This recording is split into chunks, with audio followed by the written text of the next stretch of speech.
ఈ కంట్రీస్లో ఉద్యోగం చేయొచ్చండి, పార్ట్ టైం ఉద్యోగం చేయొచ్చా వాళ్ళు చదువుకుంటున్నప్పుడు? రైట్, ఇప్పుడు మీరు కరెక్ట్గా అడిగారు. ఇప్పుడు యూఎస్ ఉందనుకోండి, off campus is not allowed, not only on campus. Only on campus. ఇప్పుడు ట్రంప్ చెప్పేది కూడా అదే. రైట్, మీరు ఆన్ క్యాంపస్ అఫీషియల్గా ఉన్నది అఫీషియల్ పార్ట్ టైమ్స్ చేసుకోండి. ఆర్ఏ చేసుకోవచ్చు, టీఏ చేసుకోవచ్చు, టీచింగ్ అసిస్టెంట్షిప్ చేసుకోవచ్చు, రీసెర్చ్ అసిస్టెంట్ చేసుకోవచ్చు. సో ఉన్న ఆప్షన్స్ని in official way, in official పాత్వేలో మీరు వాడుకోండి, మీరు చదువుకోండి. అక్కడ ఇండియన్ స్టోర్స్లో అట్లా పని చేయకూడదు. చేయకూడదు. బట్ కెనడాలో ఎలా ఉంది? కెనడాలో అఫీషియల్లీ 20 hours. 20 hours అఫీషియల్ ఎక్కడైనా చేసుకోవచ్చు. What about Germany, Ireland? Germany 20 hours, Ireland 20 hours part time official. ఎక్కడైనా స్టార్ బక్స్ లో ఆల్మోస్ట్ ఎక్కడ ఏది అఫీషియల్ 20 hours ట్యాక్స్ పే చేసి ట్యాక్స్ డిడక్షన్ అయిపోయి సాలరీ వస్తుంది వాళ్ళకి ఆ 20 hours per week. So UK ఉంది, 20 hours అఫీషియల్గా చేసుకోవచ్చు. అండ్ యూకేలో కనుక చూసుకుంటే మాస్టర్స్ కాస్ట్ కూడా చాలా తక్కువ, 10 to 15 lakhs కంప్లీట్ చేసుకోవచ్చు. అండ్ 2 years ప్రోగ్రామ్ ఉంది, 1 year ప్రోగ్రామ్ ఉంది అక్కడ యూకేలో. సో 1 year ప్రోగ్రామ్ ఏంటంటే మనకి జస్ట్ డిగ్రీస్ బీటెక్లు కంప్లీట్ చేసిన వాళ్ళకి సెట్ అవ్వదు.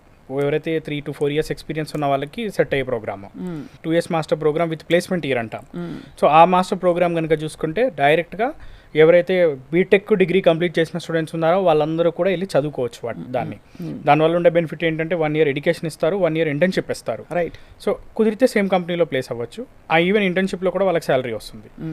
లేకపోతే వేరే కంపెనీలో అయినా కానీ ప్లేస్మెంట్స్ యూనివర్సిటీ వాళ్ళే చేయించేస్తారు. అందుకే దీన్ని 2 years master program with placement year program అని చెప్పడం జరిగింది. రైట్. సో అయితే అంతా క్లియర్గా ఆల్మోస్ట్ ఈ స్టేజ్లో ఇంకా సెటిల్మెంట్కి వచ్చే వయసు అని చెప్పాలి. చాలా ఇంపార్టెంట్. మనందరికీ ఇంతవరకు ఎక్కువ మనం ఎక్స్ప్లోర్ చేయలేదు గత కాన్వర్జేషన్స్లో, ఇంటర్వ్యూస్లో. ఆస్ట్రేలియాలో మాస్టర్స్ ప్రోగ్రామ్ చేయడానికి ఇతర దేశాల్లో చేయడానికి ఏంటి పెద్ద డిఫరెన్స్?